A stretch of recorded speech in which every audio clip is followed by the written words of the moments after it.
प्रणाम। हमारा सबके एक बेटी कुमार गीत सुनबे छी, सुने जाय जाओ। दस सखिया गे की दस सखी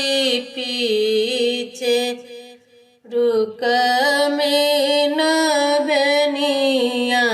डोलाई है नहाए सोनाए रुक में द्वारे चढ़ी बैसल झाड़े लागल नमी नमी केश हे किनका घर अरे सखी बाजन बाजई किनका के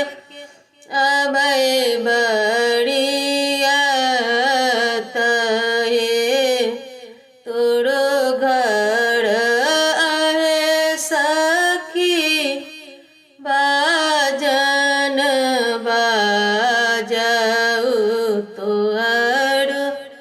के अब बड़िया एतने बचन जाबे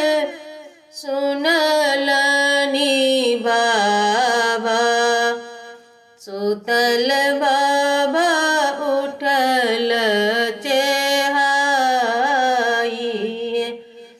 हाथ लेल छत बाबा सिर बान्हल पगिया चली भेल मगहा मुंगे रहे उतरही खोजल पोती दक्षिण खोजल खोजी लेल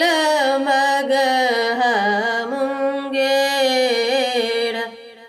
हे तोहरो झुकुत पोती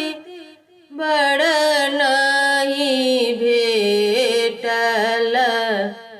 बेटी गेल तपस्वी भिखारी हे अहाँ लेके आयो बाबा तपस्वी भिखारी मुरल के श्री भगवान यो अहाँ लेके आयो बाबा तप